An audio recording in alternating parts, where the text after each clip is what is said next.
ជំរាបសួរអ្នកទាំងអស់គ្នាខ្ញុំបាទសាស្វាគមន៍មកកាន់វីដេអូសម្រាប់សាច់រឿង Ben 10 ភាគទី1ដែលមានក្មេងប្រុសម្នាក់ឈ្មោះថា Ben Tennyson ទទួលបាននាឡិកាប្រែកាយលើកដំបូងដែលមានឈ្មោះថា Omnitrix ចង់ដឹងថាសាច់រឿង Ben 10 ភាគទី1នេះល្អមួយយ៉ាងណាសូមទស្សនាទាំងអស់គ្នាណាបាទចាប់ផ្ដើមសាច់រឿងភាគទី1នេះមកគឺយើងបានឃើញយានអវកាសចំនួន2កំពុងហោះបាញ់គ្នានៅលើមេឃតែយានអវកាសធំដែលមានពណ៌ត្នោតកំពុងហោះដេញបាញ់យានអវកាសតូចដែលមានពណ៌បៃតងតែយានអវកាសធំពណ៌ត្នោតនឹងគឺដឹកនាំដោយវីលានម្នាក់ដែលមានឈ្មោះថា Will Gates ដែលកំពុងព្យាយាមតាមយករបស់ម្យ៉ាងពីយានអតូចពណ៌បៃតងនឹងតែរបស់នោះគឺជានាឡិកា Omnitrix នោះឯងកាលមកដល់ផែនដីឯនេះវិញនៅសាលារៀនបឋមសិក្សាមួយកន្លែងនៅក្នុងទីក្រុង Bellwood ណែនាំមកស្គាល់ក្មេងប្រុសម្នាក់អាយុ10ឆ្នាំដែលមានឈ្មោះថា Ben Tennyson ប៉ុន្តែអំឡុងពេលរៀននឹង Ben មិនយកចិត្តទុកដាក់ក្នុងការរៀនឡើយដោយវាយកក្រដាសបត់ធ្វើជាយន្តហោះគប់លេងពេញតែនឹងបន្តិចក្រោយមកសំឡេងកណ្ដឹងក៏បានបន្លឺឡើងដែលធ្វើឲ្យ Ben នឹងសប្បាយចិត្តមែនទែនដោយសារតែថ្ងៃនេះគឺជាថ្ងៃចុងក្រោយហើយដែលសាលារបស់ Ben ត្រូវវ៉ាកងធំរយៈពេលយូរអញ្ចឹង Ben មានពេលដើរលេងច្រើនហើយ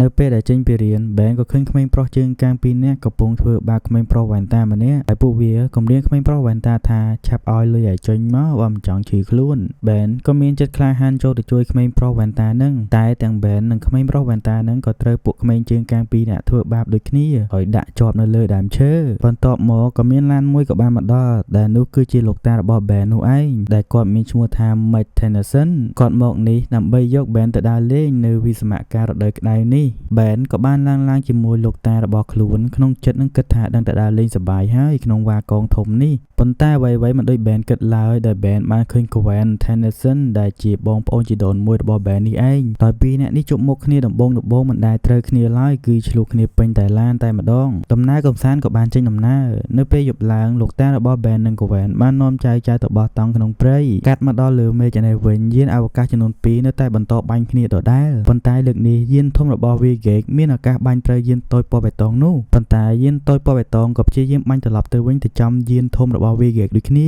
ដែលធ្វើឲ្យ Will Gates នឹងត្រូវរបួសជាខ្លាំងហើយយានធំរបស់ Will Gates ក៏បានបាញ់យានតូចពណ៌បៃតងនោះគំទេចចោលបាត់ទៅប៉ុន្តែក៏មានដុំបាល់មួយធ្លាក់ចេញពីយានតូចពណ៌បៃតងនោះដែលពេលនេះកំពុងធ្លាក់ទៅផែនដីចំណែក Ben វិញដោយអបសុកពេកមិនដឹងធ្វើអីក៏បានដើរចូលទៅក្នុងព្រៃស្របពេលដែលដុំបាល់នោះកំពុងធ្លាក់មកBen ក៏បានគិតថានេះគ្រាន់ជាពន្លឺផ្កាយដុសកន្ទុយធ្លាក់តែប៉ុណ្ណោះបន្តិចមកពន្លឺនោះក៏បានធ្លាក់មកចំពីមុខ Ben ក៏ដើរទៅមើលតែនេះមិនមែនជាផ្កាយដុសកន្ទុយធ្លាក់ឡើយវាជាប្រអប់មូលម្យ៉ាងហើយប្រអប់នោះក៏បានបើកឡើងបង្ហាញខ្លួននៅនាឡិកាមួយ Ben ក៏ប្លែកចិត្តមែនទែនក៏ចង់លូកយកនាឡិកានោះមកមើលប៉ុន្តែនាឡិកានោះក៏លោតមកតោងដៃ Ben ជាប់តែម្ដងទោះបីជា Ben ខំដោះយ៉ាងណាក៏មិនចេញដែរដោយចង់ដឹងថានាឡិកានេះជាអ្វីឲ្យប្រកាស Ben ក៏ចុចសាកមើលហើយក្នុងនាឡិកាក៏លោតចេញរូបមួយ Ben ក៏ចុចលើរូបនោះភ្លាមនោះ Ben ក៏ប្រែខ្លួនទៅជាមនុស្សភ្លើងហើយមនុស្សភ្លើងមួយនេះគឺជា alien ដែលមានឈ្មោះថា Head Blast Ben ក៏ភ័យខ្លាំងមែនទែនដែលឃើញរូបរាងខ្លួនឯងសុទ្ធតែភ្លើងនិងបារម្ភថាខ្លួនឯងនឹងក្លាយជា alien ភ្លើងមួយនេះរហូតប៉ុន្តែភ្លាមនោះ Ben ក៏សប្បាយចិត្តវិញដោយឃើញថាខ្លួនឯងនឹងចេះបាញ់ភ្លើង Ben ក៏បាញ់ភ្លើងលេងពេញតែនឹងសប្បាយមែនទែនប៉ុន្តែភ្លើងដែល Ben បាញ់លេងទាំងនោះបានធ្វើឲ្យភ្លើងឆេះព្រៃជាខ្លាំង Ben ព្យាយាមពន្លត់ក៏មិនរលត់ដែរមានតែធ្វើឲ្យភ្លើងឆេះថែមការមកដល់លោកតានិង Gwen វិញពេលនោះក៏បានឃើញផ្សែងចេញពីក្នុងព្រៃផងដែរដោយដឹងថា Ben កំពុងនៅក្នុងព្រៃដែលខ្លាច Ben មានគ្រោះថ្នាក់លោកតានិង Gwen បានយកបំពង់ពន្លត់អគ្គិភ័យរត់ចូលទៅក្នុងព្រៃដើម្បីជួយសង្គ្រោះ Ben Gwen ក៏ព្យាយាមពន្លត់ភ្លើងដែលកំពុងឆេះហើយក៏បានប្រទះគ្នាជាមួយ Ben ប៉ុន្តែ Gwen មិនដឹងថានេះជា Ben ឡើយ Gwen ក៏ភ័យខ្លាំងមែនទែនដោយស្មានថាបិសាចមកពីណាហើយក៏ថែមទាំងវាយ Ben ទៀតផងបន្ទាប់ពីនិយាយគ្នាចុះឡើង Gwen ក៏ដឹងថានេះជា Ben ក៏ប្រាប់មូលហេតុទាំងអស់ទៅកាន់ Gwen និងលោកតាដែលធ្វើឲ្យ Ben ខ្លាចជា alien ភ្លើងមួយនេះបន្ទាប់មក Gwen និងលោកតាពួកគេទាំង3នាក់ក៏បាននាំគ្នាពន្លត់ភ្លើងដែលកំពុងឆេះក្នុងព្រៃនេះហើយភ្លើងក៏រលត់អស់ផងដែរចំណែកឯ Will Gates ឯនេះវិញពេលនេះគាត់ត្រូវរបួសជាខ្លាំងពីការប្រយុទ្ធគ្នាដោយមិនអាចទៅណាបានឡើយនិងកំពុងព្យាបាលនៅក្នុងកែវមួយ Will Gates គាត់ក៏បានទទួលព័ត៌មានពីកូនចៅរបស់គាត់ថានាឡិកា Omnitrix ដែលគាត់កំពុងតាមរកនោះពេលនេះបានធ្លាក់ទៅក កាន់ផែនដីហើយវាហ្គេកក៏បានបញ្ជាកូនចៅទៅផែនដីដើម្បីស្វែងរកនាឡិកាអមនិទ្រិចនោះទោះយ៉ាងណាក៏ដោយក៏ត្រូវយកនាឡិកាអមនិទ្រិចមកឲ្យគាត់ឲ្យបានកាត់មកដល់ Ben និង Gwen និងលោកតាវិញកំពុងតែអង្គុយនិយាយគ្នារួច Ben ក៏ឆ្ងល់ថាខ្លួនឯងនឹងអាចក្លាយជាមនុស្សភ្លើងរហូតតែដឹងភ្លាមនោះនាឡិការបស់ Ben បានលុតភ្លើងក្រហមដូចជាអស់ថ្មហើយ Ben ក៏ប្រែខ្លួនក្លាយជា Ben ជាមនុស្សធម្មតាវិញមួយសន្ទុះក្រោយមក Ben ក៏ចុចនាឡិកានេះលេងសារជាថ្មីនិងរកឃើញថានៅក្នុងនាឡិកាមួយនេះគឺមានរូបអេលៀនចំនួន10ប្រភេទផ្សេងគ្នាហើយគាត់ក៏បានប្រែកាយម្ដងទៀតនិងប្រែកាយខ្លួនទៅជាអេលៀនសត្វតោមួយថ្មីដែលអេលៀនសត្វតោនេះមានឈ្មោះថា Walmut ដោយអេលៀនសត្វតោមួយនេះគឺវាមិនមានភ្នែកនោះទេប៉ុន្តែវាហាក់ដូចជាមានយានពិសេសអីអញ្ចឹងដែលវាអាចដឹងពីស្ថានភាពជុំវិញខ្លួនបានបន្ទាប់មកមនុស្សយន្តរ៉ូបូតដែលជាកូនចៅរបស់វាហ្គេកបានមកដល់ផែនដីហើយវាមកស្កេនរកមើលនាឡិកាអមនិទ្រិចហើយវាក៏បានរកឃើញនាឡិកានោះគឺនៅជាប់ខ្លួនជាមួយ Ben ដែលក្នុងរូបរាងជាអេលៀនសត្វតោមិនចាំយូររ៉ូបូតទាំងនោះក៏បានវាយប្រហារមកលើ Ben តែម្ដង Ben ក៏បានតដៃជាមួយរ៉ូបូតទាំងនោះដោយខំខ្សែភ្លើងអីផងនិងវាយកំទេចរ៉ូបូតខ្ទេចបាត់ទៅខណៈពេលដែលកំពុងនិយាយគ្នានៅក្នុងឡានពេលនោះស្រាប់តែមានការប្រកាសអាសន្នមួយតាមវិទ្យុហើយក្នុងនោះគេបាននិយាយថាពេលនេះមានរ៉ូបូតធំមួយកំពុងធ្វើការវាយប្រហារហើយមិនចាំយូរ Ben និង Gwen និង Grandpa បានទៅដល់ទីកន្លែងនោះក៏បានឃើញនៅរ៉ូបូតធំមួយពិតមែនកំពុងវាយប្រហារទៅលើប្រជាជន Ben ក៏ប្រែខ្លួនទៅជាអេលៀនថ្មីមួយទៀតហើយអេលៀនទី3ដែល Ben ប្រែកាយនឹងមើលទៅដូចជាត្បូងគុជអញ្ចឹងដែលមានឈ្មោះថា Diamond Head Ben ក៏ចូលទៅវាយជាមួយរ៉ូបូតធំនឹងប៉ុន្តែក៏ត្រូវរ៉ូបូតនឹងដាក់ព្រមខ្លួនតែម្ដងដោយសារតែ Ben នឹងមិនទាន់ចេះប្រើធម៌ពលខ្លួនឯងឡើយបន្ទាប់មក Ben ក៏ដឹងថានៅពេលដែលរ៉ូបូតបាញ់កាំរស្មីមក Ben យកដៃរងកាំរស្មីនោះនឹងជះមិនត្រូវ Ben ឡើយ Ben ក៏ឲ្យរ៉ូបូតនោះបាញ់មកលើខ្លួនម្ដងទៀតនៅពេលដែលរ៉ូបូតនោះបាញ់កាំរស្មីមកលើ Ben គាត់ក៏បានយកដៃមករងដែលធ្វើឲ្យកាំរស្មីនោះឡងចំរ៉ូបូតខ្លួនឯងវិញដែលធ្វើឲ្យរ៉ូបូតនោះដាច់ខ្លួនខ្ទេចបាត់ទៅ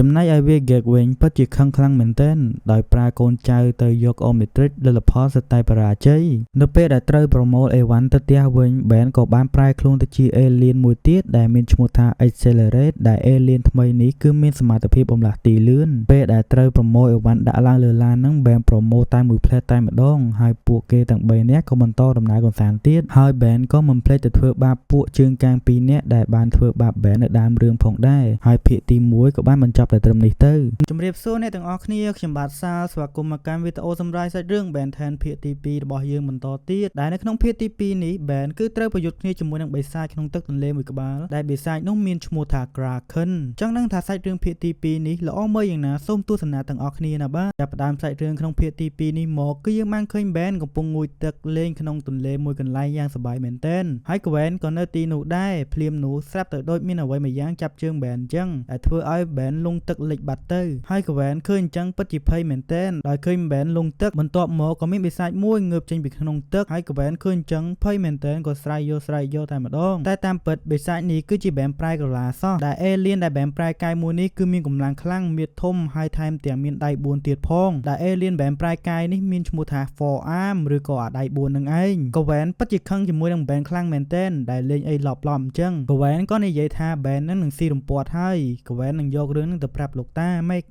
ចំណែក Ben វិញក៏សប្បាយចិត្តមែនទែនដែលធ្វើស៊ី Gwen បានសម្រេចបែបនេះប៉ុន្តែភ្លាមនោះបិសាចយ៉ាងមែនទែនក្នុងទឹកទន្លេនឹងក៏បានចេញមកហើយថែមទាំងវាយប្រហារមកលើ Ben ទៀតផង Ben ដែលនៅក្នុងរូបរាងជាអេលៀនអាដៃ4នឹងមិនអាចធ្វើអ្វីបានឡើយទៅលើបិសាចមួយនឹង Ben មានតែដាក់មេប្រូចរត់នឹងឯងដោយសារបិសាចនឹងនៅក្រោមទឹកមិនអាចធ្វើអីគេបានឡើយគេមានប្រៀបជាង Ben ក៏ប្រឹងរត់ឡើងមកលើគោកប្រាប់រឿងគ្រប់យ៉ាងថាមានបិសាចក្នុងទឹកនឹងទៅកាន់ Gwen ហើយនឹងលោកតាមេឃតែគ្មានអ្នកណាជឿ Ben ឡើយលើកនេះដោយ Gwen បាននិយាយថាបោកគាត់ម្ដងមិនអស់ចិត្តហើយចង់មកបោកម្ដងទៀតមែនហើយលោកតាមេឃក៏បានបន្ថែមពីលើនេះថាឆាប់ឲ្យ Ben នឹងចូលដេកចូលពួនទៅពីព្រោះថាស្អែកត្រូវងើបពីព្រលឹមមានដំណើរកំសាន្តដើរស្ទួយត្រីលេងផងភ្លាមនោះ Ben ក៏ប្រែខ្លួនជាមនុស្សធម្មតាវិញផងដែរលុះមកដល់ព្រឹកឡើងលោកតាមេឃ Ben និង Gwen ក៏បានចេញដំណើរកំសាន្តហើយក៏បានទៅជួលទូកបរោះម្នាក់ដែលម្ចាស់ទូកនោះគាត់មានឈ្មោះថាស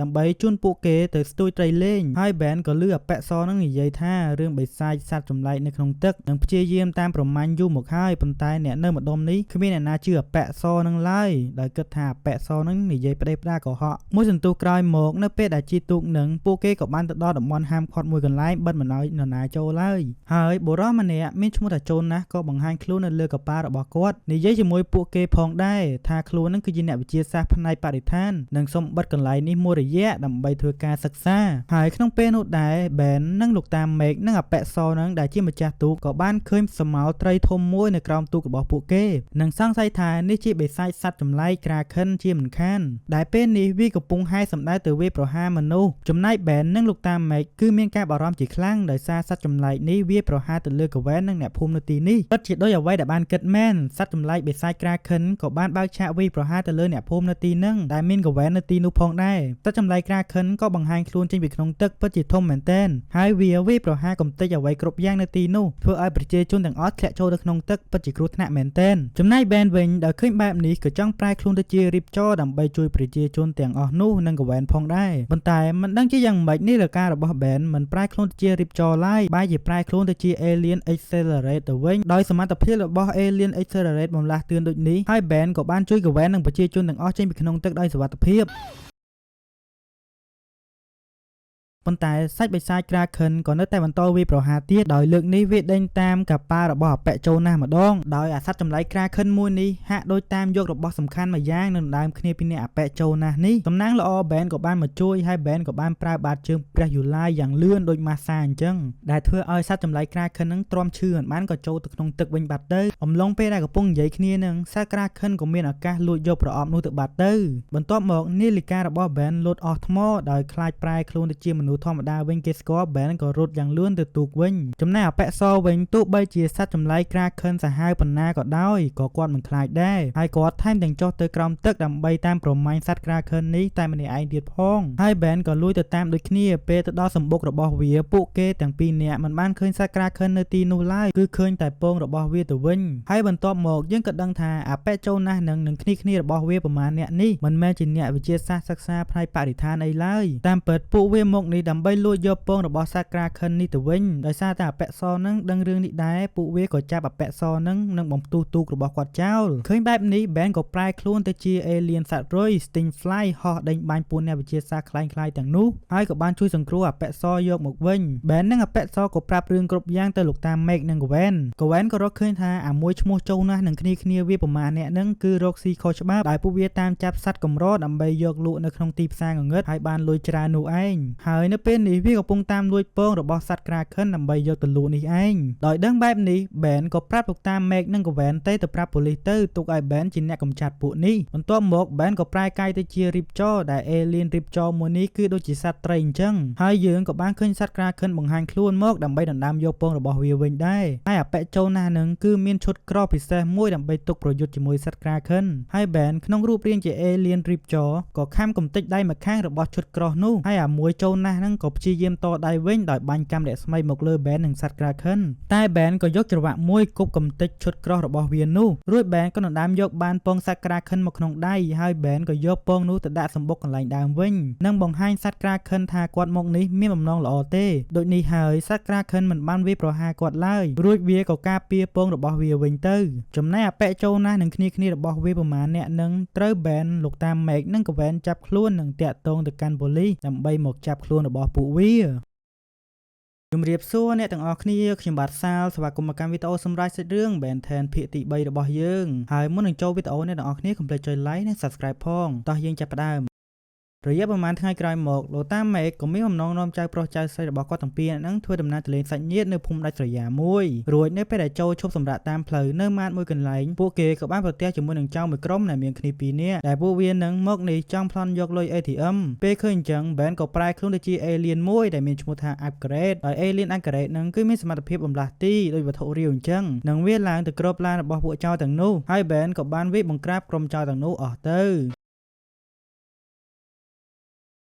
ត្រឹមមួយរយៈខ្លីក្រោយមកលោកតាមេកនិងចៅរបស់គាត់ទាំងពីរនាក់បានទៅដល់ភូមិដាច់ស្រយាលមួយនឹងហើយអាកាសធាតុនៅទីនឹងដូចជាក្តៅមែនទែនហើយពេលទៅដល់វេរ៉ាដែលជាអ៊ំស្រីក៏ចេញមកស្វាគមន៍ពួកគេហើយបែនក៏បានឃើញថាស្ថានភាពនៅក្នុងភូមិមួយនេះហាក់ដូចជាប្លែកមិនទេដោយអ្នកភូមិម្នាក់សិតតែជាលោកតាលោកយាយចំណាស់ដែលចូលនិវត្តន៍តែពួកគេហាក់ដូចជាមានកាយសម្បទាមាំមួនមែនទែនរីឯបែនវិញក៏បានប្រើនាឡិការបស់គាត់ប្រែកាយខ្លួនទៅជាអេលៀនមួយដែលអេលៀនមួយនោះមានឈ្មោះថា Go Freak ហើយអេលៀនមួយនឹងដូចជាឈ្មោះអញ្ចឹងគឺដូចជាខ្មោចអាចមានសមត្ថភាពបំបាំងកាយនិងអាចដើរទម្លុះជញ្ជាំងអីក៏បានដែរក្នុងពេលមួយបែនក៏បានឃើញលោកយាយម្នាក់ដេញវាយរុយក្នុងផ្ទះរបស់គាត់ហើយនៅពេលដែលដេញវាយអត់បានស្រាប់តែលោកយាយនោះលោតតោងលើជញ្ជាំងហើយស៊ីរុយនោះបាត់ទៅហើយបែនក៏បានឃើញលោកតាម្នាក់ដែលជាអ្នកជិតខាងរបស់អ៊ំស្រីវេរ៉ាហើយលោកតានឹងកំពុងតែបើកឡានកូនគោប្រញាប់ទៅណាអញ្ចឹងដូច្នេះហើយបែនក៏លួចទៅតាមមើលគាត់ផងដែររហូតដល់កន្លែងចោលសម្រាមមួយហើយលោកតាម្នាក់នោះគាត់មិនចាំបាច់បើកទ្វារអីឡើយគាត់នឹងអាចបំលាយជើងរបស់គាត់យ៉ាងវែងធ្វើការដើរក្រឡងរបងតែម្ដងនៅក្នុងពេលនោះនាឡិការបស់បែនក៏បានលូតអស់ថ្មហើយបែនក៏បានប្រែខ្លួនជាកូនក្មេងវិញ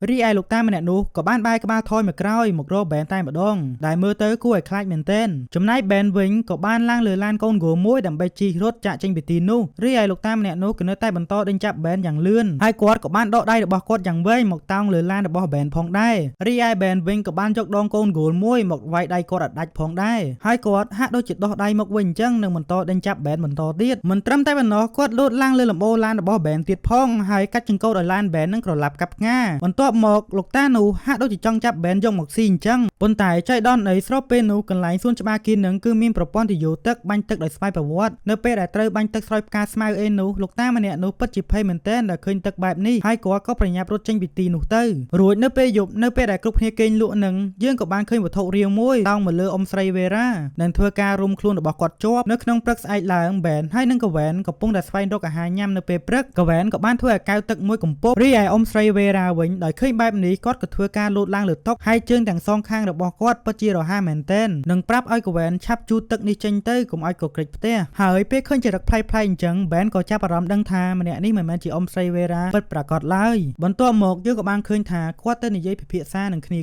ថាឥឡូវហ្នឹងពួកគេប្រមូលចំណីគ្រប់គ្រាន់ហើយក៏បានត្រៀមខ្លួននឹងចាក់ចេញពីភូមិមួយនេះចំណែកអាបែននិងកវ៉ែនវិញក៏ត្រូវបានតាយាយចាស់ប៉ុន្មានអ្នកនៅក្នុងភូមិនេះដេញចាប់ពួកគេហើយបន្ទាប់មកពីរអ្នកហ្នឹងក៏ព្យាយាមរត់ទៅរកលោកតាមេកហើយនៅពេលដែលបានស្វែងរកលោកតាមេកឃើញពួកគេក៏បានសម្លឹងឃើញថ្មីរបស់គាត់នឹងគួរឲ្យខ្លាចមែនទែនដោយការពិតទៅសូម្បីតែលោកតាមេកនេះក៏ខ្លាចជាអេលៀនបន្លំខ្លួនដែរបែនជាមួយនឹងកវ៉ែនក៏ខំប្រឹងចាក់ចេញពីទីនោះសម្ដៅទៅធុងសម្រាមមួយដោយបែនគិតថាកន្លែងធុងសម្រាមហ្នឹងពិតជាសម្បុកពួកអេលៀនជាមិនខានហើយបែនក៏បានទាញនាឡិការបស់គាត់មកប្រែកាយខ្លួនទៅជាអេលៀនសត្វតោវ៉ាល់មូតដើម្បីវាយតទល់ជាមួយនឹងពួកអេលៀនទាំងនេះរួចបែនក៏បានចាប់ធុងសម្រាមដ៏ធំមួយគប់ទៅលើពួកវាប៉ុន្តែពួកអេលៀនទាំងអស់ហ្នឹងដូចអត់មានបញ្ហាអីឡើយនឹងងើបឡើងមកវិញដេញតាមបែននិងកវ៉ែនបន្ទាប់មកពួកគេក៏បានរកឃើញរូងក្រោមដីនៅកន្លែងកំណត់សម្រាមហ្នឹងដូច្នេះហើយទើបកវ៉ែនឡើងលើករបស់បែនហើយក៏ព្យាយាមរត់ចូលរូងក្រោមដីមួយនោះពេលចូលទៅដល់រាងជ្រៅពួកគេនឹងក៏បានឃើញពងជាច្រើនហើយក្នុងពងទាំងនោះសុទ្ធតែជាលោកតាលោកយាយនៅក្នុងភូមិមួយនេះដែលអេលៀនចាប់មកហើយអេលៀនទាំងអស់នេះដែលហៅថាឡៃមេកហ្នឹងក៏បង្ហាញខ្លួនពិតប្រាកដចេញមក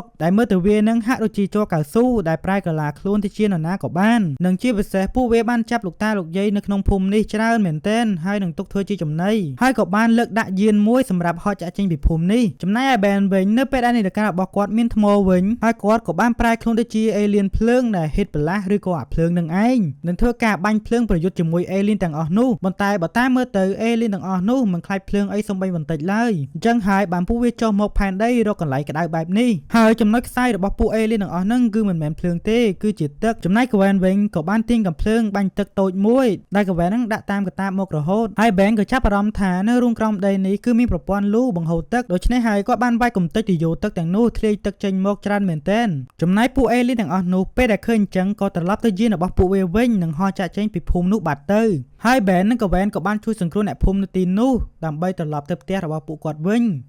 ជម្រាបសួរអ្នកទាំងអស់គ្នាខ្ញុំបាទសាលស្វាគមន៍មកកាន់វីដេអូសម្រាប់សាច់រឿង Ben 10 របស់យើងបន្តទៀតហើយមុននឹងចូលដល់វីដេអូអ្នកទាំងអស់គ្នាកុំភ្លេចចុច like និង Subscribe ផងតោះយើងចាប់ផ្ដើម ចាប់ដើមភាគនេះមកគឺយើងបានឃើញ Ben កវ៉ែននិងលោកតា Meg កំពុងធ្វើដំណើរទៅលេងសួនកំសាន្តមួយកន្លែងហើយពេលដែលកំពុងធ្វើដំណើរតាមផ្លូវហ្នឹង Ben ក៏បានជួបក្មេងប្រុសម្នាក់នៅតាមផ្លូវហើយពួកគេក៏បានធ្វើមុខឌឺដាក់គ្នាទៅវិញទៅមកហើយមើលទៅអាក្មេងមួយហ្នឹងពិតជាឌឺមែនទែនហើយ Ben ពេលដែលឃើញអញ្ចឹងទ្រាំអត់បាននោះទេគាត់ហ្នឹងក៏បានប្រែកាយទៅជាអារុយឬ Sting Fly ដើម្បីបន្លាយអាក្មេងមួយហ្នឹងហើយពេលដែលឃើញអញ្ចឹងអាក្មេងមួយនៅក្នុងឡានហ្នឹងពិតជាខ្លាចមែនទែនស្មានតែសត្វបិសាចមកពីណាមួយសន្ទុះក្រោយមកពេលដែលកំពុងធ្វើដំណើរពួកគេក៏បានជិះទៅដល់កន្លែងគេគ្រោះថ្នាក់ចរាចរណ៍ដែលមានបុរសម្នាក់កំពុងជាប់នៅក្នុងឡានដោយសារតែឡានក្រឡាប់បែបនេះអញ្ចឹងបុរសម្នាក់ដែលជាប់នៅក្នុងឡានហ្នឹងក៏មិនអាចបើកទ្វារចេញបានឡើយហើយថែមទាំងមានភ្លើងឆេះនៅជុំវិញនោះទៀតផងគឺគ្រោះថ្នាក់មែនទែនអញ្ចឹងហើយលោកតា Meg ក៏ប្រាប់ឲ្យ Ben ទៅជួយបុរសម្នាក់នោះទៅហើយ Ben ដែលនៅក្នុងរូបរាងជា Alien Sting Fly ឬក៏អារុយក៏ធ្វើការហោះបាញ់ទឹកវិញប៉ោះដើម្បីពន្លត់ភ្លើងឲ្យរលត់ផងដែរ Ben ក៏ប្រើកន្ទុយរបស់អារុយហើយដំបូលឡានជួយសង្គ្រោះបុរសនោះបានសម្រេចផងដែរហើយពួកគេក៏បានបន្តដំណើរទៅមុខទៀតបន្ទាប់មកពួកគេទាំង3នាក់ហ្នឹងក៏បានមកដល់កន្លែងសួនកំសាន្តមួយហ្នឹងដែលលោកតា Meg នឹងនាំចៅរបស់គាត់មកលេងតែមើលទៅសួនកំសាន្តនេះគ្មានមនុស្សមកលេងឡើយគឺស្ងាត់ដូចចៅលួចសេះអញ្ចឹងភ្លាមនោះក៏លេចមុខបុរសម្នាក់ចេញមកហើយគាត់អះអាងថាគាត់នឹងគឺជាអ្នកមើលការខុសត្រូវនៅទីនេះ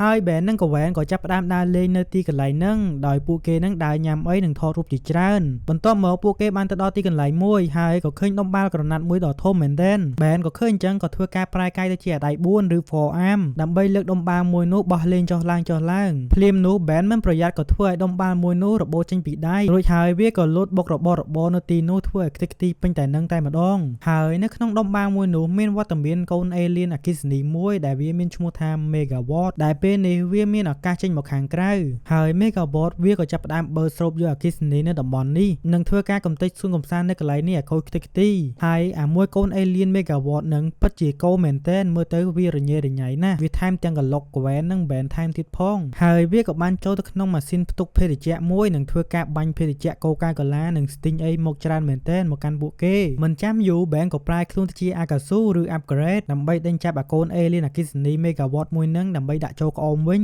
ហើយ Ben ក៏ធ្វើការបាញ់ laser ខ្លាំងមែនទែនប៉ុន្តែបាញ់អត់ត្រូវ Megawatt ឡើយដោយសារវានឹងគេចលឿនមែនទែនទោះបីជា Ben នៅក្នុងរូបរាងជា alien upgrade ខំដេញចាប់វាយ៉ាងណាក៏ដោយក៏ចាប់វាមិនបានដែរទោះបីជាចាប់វាបាននឹងក៏ប៉ះវាមិនកើតឡើយពេល Ben យកដៃទៅចាប់នឹងធ្វើឲ្យ Ben នឹងឆក់រឹងខ្លួនតែម្ដងភ្លាមនោះ Ben ក៏យកគម្របលូមួយគប់ទៅ Megawatt ដែលធ្វើឲ្យវាដាច់ខ្លួនជាពីរតែចៃដន្យអី Megawatt មិនបានកើតអីឡើយតែថែមទាំងធ្វើឲ្យវាដោះខ្លួនជាពីរថែមទៀតផងហើយ Megawatt ក៏បានបំបីខ្លួនជាច្រើនធ្វើការស្រូបអគ្គិសនីនៅតំបន់នេះបន្ថែមទៀតពួកវាក៏ផ្គុំគ្នាជាមនុស្សយន្តដែកមួយនិងមានបំណងចង់វាយបំបីទំនប់អាងស្តុកទឹកនៅកន្លែងផ្គត់ផ្គង់អគ្គិសនីធំមួយរួចវានឹងក៏ធ្វើការស្រូបយកអគ្គិសនីទាំងអស់និងបានថាមពលកាន់តែខ្លាំងចំណែក Ben វិញក៏ធ្វើការប្រែខ្លួនទៅជាអាភ្លើង Reheat Blast ដើម្បីមកបញ្ឈប់ Megawatt ដែលស្របពេលវាកំពុងវាយកំទេចទំនប់ទឹក Ben ក៏ប្រើភ្លើងធ្វើជាស្គីហោះពិតជាលយមែនតែននិងទប់ទល់ជាមួយអា Megawatt នឹងភ្លាមនោះលោកតា Meg និង Gwen ក៏បានយករបស់មួយយ៉ាងមកកាន់ទីនេះហើយ Ben ក៏បានបោក Megawatt ឲ្យរត់មកតាមខ្លួនពេលដែល Megawatt ចូលដេញតាម Ben នោះវាក៏ត្រូវជាប់នៅក្នុងកែវថ្មមួយមិនអាចទៅណាកើតឡើយហើយពួកគេក៏បានចាប់ Megawatt បានសម្រេចហើយពួកគេនឹងក៏ចាប់តាមរៀបចំសួនកំសាន្តនៅទីនេះឲ្យដោយសភាពដើមវិញនិងស្រស់ស្អាតចាប់ផ្ដើមភាគនេះមកគឺនៅលើយានរបស់ Villain កំណាច Viagate ដែលពេលនេះគាត់កំពុងព្យាយាមតាមរកនាឡិកា Omnitrix ហើយនៅលើយាននឹងគឺយើងបានឃើញឃាតករស៊ីឈ្នួល Alien ចំនួន3នាក់ដែលពួកទាំងនោះមានឈ្មោះដូចជា Six, Tetrake និង Crab ហើយយើងក៏បានឃើញឃាតករទាំង3នាក់នឹងបញ្ចេញស្នាដៃរបស់ពួកវាវាយជាមួយ robot ជាច្រើនដើម្បីឲ្យ Viagate មេធំបានឃើញអាមួយ Six នឹងគឺប្រកែកប្រើកំភ្លើងនិងគ្រាប់បែកហើយអាម្នាក់ទៀតមានរូបរាងដូចជាសត្វក្តាមនឹងគឺមានកម្លាំងខ្លាំងនិងជ្រែកដីបានផងដែរនិងម្នាក់ទៀត Tetrake មានស្គីហោះមួយពិតជាលយមែនទែនរួចពេលដែលឃើញពួកគេបញ្ចេញសមត្ថភាពហើយវាគេក៏បាននិយាយផងដែរថានឹងសម្រាប់ចិត្តជួពួកគេទាំង3នាក់តែម្ដងដើម្បីមកធ្វើការឲ្យគាត់ដើម្បីបញ្ជូនពួកគេទាំង3នាក់ហ្នឹងទៅផែនដីហើយវាគេក៏បានបន្ថែមពីលើនឹងថាបើអ្នកណាម្នាក់ក្នុងចំណោម3នាក់ហ្នឹងអាចយកនាឡិកា Omnitrix មកឲ្យគាត់បាននោះគាត់នឹងផ្ដល់រង្វាន់ធំតែម្ដងកាលមកដល់ផែនដីវិញឥឡូវយើងបានឃើញ Ben ប្រែខ្លួនជា Alien អតកឬ Diamond Head ហើយលោកតា Meg ក៏បានរៀបចំទីកន្លែងវឹកហាត់មួយដើម្បីឲ្យចៅប្រុសរបស់គាត់ធ្វើការវឹកហាត់ប្រើប្រាស់ថាមពល Diamond Head បាញ់គ្រីស្តាល់ចេញពីដៃឬការប្រយុទ្ធគ្នាជាដើមហើយស្របពេលនោះយើងក៏បានឃើញឃាតករស៊ីឈ្នួលទាំង3នាក់នោះបានធ្វើដំណើរមកដល់ផែនដីហើយនិងចាប់បានរលកសញ្ញាគេប្រើនាឡិកា Omnitrix ដូច្នោះពួកវាក៏បានបន្តស្វែងរក Ben នឹងឯងចំណែកឯលោកតា Meg ក៏បានរកឃើញថាឡានរបស់ពួកគេគឺខូចបាត់ទៅហើយដោយសារតែមុននឹងគ្រីស្តាល់របស់ Ben ដែលប្រើមុននឹងហើយ Ben វិញនៅពេលដែលលោកតា Meg កំពុងរបូរជួសជុលឡាន Ben ក៏ធ្វើការដើរលេងជុំវិញនៅទីនោះជាពិសេសក៏បានទាញនាឡិកា មកប្រែកាយទៅជាអេលៀនអាខ្មោចឬក៏ freak ដើម្បីលងបន្លាចកវែនហើយចៃដនអីក្នុងពេលហ្នឹងអាមួយអេលៀនសត្វក្តាមហ្នឹងក៏បានតាមបែនមកដល់ទីនេះហើយប្រកាសណាវាមកនេះដើម្បីដណ្ដើមយកនាឡិកាអមនិទ្រិចរបស់បែនចេញពីដៃបែននេះឯងចំណែកបែនវិញនៅក្នុងរូបរាងជាអេលៀន Go Freak មួយនេះគឺចង់បំបាំងកាយដើម្បីរត់ហើយអាមួយអេលៀនសត្វក្តាមហ្នឹងគឺមានថាមពលជាបាញ់ប្រេងម៉ាស៊ីនជាពិសេសស្អិតជាប់នៅលើបែនទៀតផងចឹងបែនមិនអាចបំបាំងកាយទៅទីណាបានឡើយហើយវាក៏មានឱកាសវាយបែនប្រមាណដៃឲ្យរបួសធ្ងន់ទៀតផងប៉ុន្តែសំណាងល្អបែនក៏បានរកឃើញកន្លែងកងតាក់ចន្ទាយន្តមួយនឹងចុចកងតាក់ចន្ទាយន្តមួយនឹងទៅឲ្យគៀបអាអេលៀនក្តាមមួយនោះហើយបែននិងកវែនក៏សម្ដៅទៅរកលោកតាមេឃវិញដែលពេលនេះក៏បានចូលឡានរួចហើយនឹងព្យាយាមបើកចាក់ចេញពីទីនោះប៉ុន្តែពេលដែលបើកបានមួយផ្លែត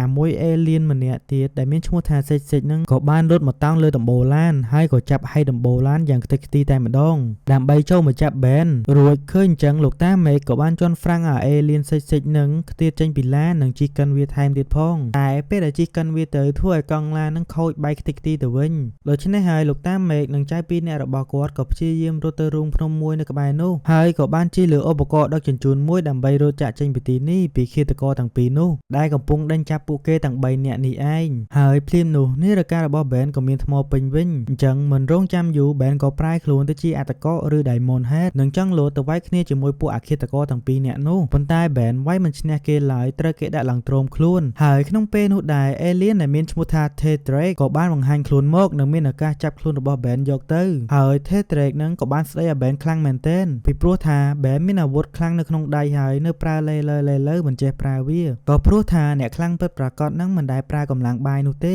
គឺប្រើប្រាជ្ញាក្នុងការប្រយុទ្ធដើម្បីយកឈ្នះសត្រូវចំណែកបែនវិញពេលដែលលឺអាមួយនេះស្ដីឲ្យនឹងក៏ចង់លោតទៅវាយតែម្ដងប៉ុន្តែអាមួយ Tedrake នឹងក៏បានតដៃជាមួយបែនដោយមើលទៅមិនចាំបាច់ប្រឹងអីឡើយគឺយកដៃមួយវាយក៏ឈ្នះដែរហើយអាមួយ Tedrake នឹងក៏បានដោះស្រោមមុខចេញនិងបង្ហាញអត្តសញ្ញាណពិតរបស់គាត់តាមពិតទៅគាត់គឺជាអ្នកចម្បាំងដែលមានពូជសាសន៍ដោយ Diamond Head អញ្ចឹងហើយគាត់ក៏បាននិយាយការពិតផងដែរថាគាត់នឹងគឺមិនមែនធ្វើការឲ្យវាហ្គេកឡើយព្រោះថានាឡិកាអមនិទ្រិចនឹងជាឧបករណ៍សំខាន់មែនទែនក្នុងការកំណត់ជោគវាសនារបស់កាឡាក់ស៊ីទាំងមូលកុំឲ្យធ្លាក់ដល់ដៃពួកអាក្រក់អញ្ចឹងដោយសារនាឡិកាមួយនេះបានជាប់ DNA ជាមួយក្មេងប្រុសម្នាក់នេះហើយ Tedrake ក៏មានបំណងចាប់បែនយកទៅជាមួយគាត់ដើម្បីដោះនាឡិកានេះចេញរួចនៅពេលនោះសេចនិងក្រេបបានចាប់លោកតាមេឃនិងកវែនធ្វើជាចំណាប់ខ្មាំងហើយក៏បានគំរាម Tedrake ផងដែរថាចាប់ឲ្យប្រគល់ក្មេងប្រុសម្នាក់នឹងមកហើយ Tedrake ក៏បានខំទប់ទល់ជាមួយអាពីរនាក់នឹងដើម្បីការពារក្មេងប្រុសបែនផងដែរប៉ុន្តែទោះបីជាទប់ទល់ជាមួយពួកនឹងបានមួយសន្ទុះក៏ដោយប៉ុន្តែហាក់មើលទៅ Tedrake វាយមិនឈ្នះមួយទល់នឹងពីរនោះទេ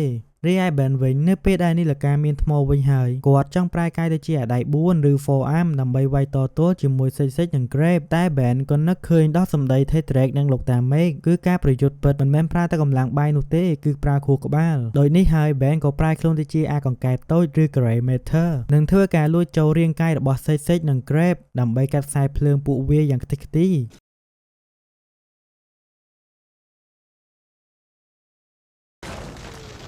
រួចក៏កំចាប់ពួកវាបានសម្រេចរួចបន្ទាប់ពីការប្រយុទ្ធគ្នាហើយ Tedrake ក៏បាននិយាយជាមួយបែនថានាឡិកាមួយនឹងគឺទុកនៅនឹងបែនសិនទៅគាត់មើលឃើញបែននឹងមិនមែនជាមនុស្សអាក្រក់អីឡើយហើយក្នុងពេលឆាប់នេះគាត់នឹងត្រឡប់មកផែនដីវិញដើម្បីរកនាឡិកាមួយនឹងរួចហើយគាត់ក៏បានប្រគល់ស្គីហោះរបស់គាត់ទុកឲ្យបែនដើម្បីសម្រាប់ជាកាដូចំណែកឯវាហ្គេកវិញគឺរបួសខ្លាំងមែនទែនមិនអាចទៅណាបានឡើយបន្ទាប់ពីឃើញ Tedrake ហោះចាក់ចេញពីផែនដីមិនធ្វើការឲ្យគាត់បែបនេះគាត់ពិតជាខឹងខ្លាំងមែនទែនថាគេក្បត់គាត់ហើយរួចក៏គិតផងដែរថាអ្នកដែលកាន់កាប់នាឡិកាមួយនេះប្រហែលជាអ្នកប្រយុទ្ធខ្លាំងអស្ចារ្យហើយតែដែលគាត់បញ្ជាកូនចៅទៅយកនាឡិកាហ្នឹងសុទ្ធតែបរាជ័យទោះជាយ៉ាងណាក៏ដោយវាហ្គេក៏បានស្បត់សច្ចាថានឹងយកនាឡិកាអមនិទ្រិចមកដល់ក្នុងដៃគាត់តតែបាន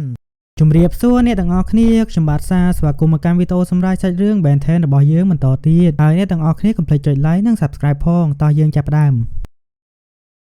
ចាប់ផ្ដើមភាគនេះមកលោកតាមេក៏បាននាំចៅប្រុសចៅស្រីរបស់គាត់ទាំងពីរនាក់នឹងទៅដើរលេងនៅក្នុងទីក្រុងញូវយ៉កហើយពួកគេក៏បានចូលឈួរសម្រាកនៅអូតែលដ៏ទំនើបមួយហើយបែនពិតជារំភើបមែនទែនដែលគាត់បានសម្លឹងឃើញកន្លែងលេងហ្គេមមួយនៅទីនឹងដែរហើយបែនពិតជាចង់ចូលលេងហ្គេមខ្លាំងមែនទែនតែសន្តិសុខនៅទីនឹងមិនឲ្យចូលនោះទេតែសន្តិសុខមួយនឹងក៏មិនអាចបញ្ឈប់បែនឡើយដោយសារតែគាត់នឹងមាននាឡិកាអមនិទ្រិចរួចបែនក៏ប្រែកាយទៅជាអាខ្មោចឬ Go Freak ហើយគាត់ក៏បំបាំងកាយលួចចូលទៅលេងហ្គេមសប្បាយមែនទែនមួយសន្ទុះក្រោយមកស ន្តិសុខក៏តាមមកទាន់នឹងចាប់បែនជាប់នឹងធ្វើការដេញទាំងលោកតាមេកនិងកវែនដែលមិននឹងអីមិនឲ្យស្នាក់នៅអូតែនោះទីទេដូច្នេះហើយលោកតាមេកនឹងក៏បានស្ដីឲ្យបែនខ្លាំងមែនទែនដែលធ្វើឲ្យពួកគេនឹងឆ្លោះគ្នាពីព្រោះថាលោកតាមេកចង់ឲ្យបែនប្រើនាឡិកាមួយនេះដើម្បីធ្វើរឿងល្អៗមិនមែនតែធ្វើរឿងអាត្មានិយមនិងកេងប្រយោជន៍ពីគេនោះទេដោយដែលបែនធ្វើនៅពេលនេះឯងហើយបែនពិតជាខឹងនឹងលោកតាមេកខ្លាំងមែនទែនដែលស្ដីឲ្យបែបនេះក៏ព្រោះថាបែនគាត់តែចង់លេងហ្គេមតែប៉ុណ្ណោះបន្ទាប់មកបែនក៏ធ្វើដំណើរទៅលេងកន្លែងលេងហ្គេមដាក់កាក់មួយផងដែរប៉ុន្តែម៉ាស៊ីននៅទីនឹងហាក់ដូចជាស៊ីកាក់លឿនមែនទែន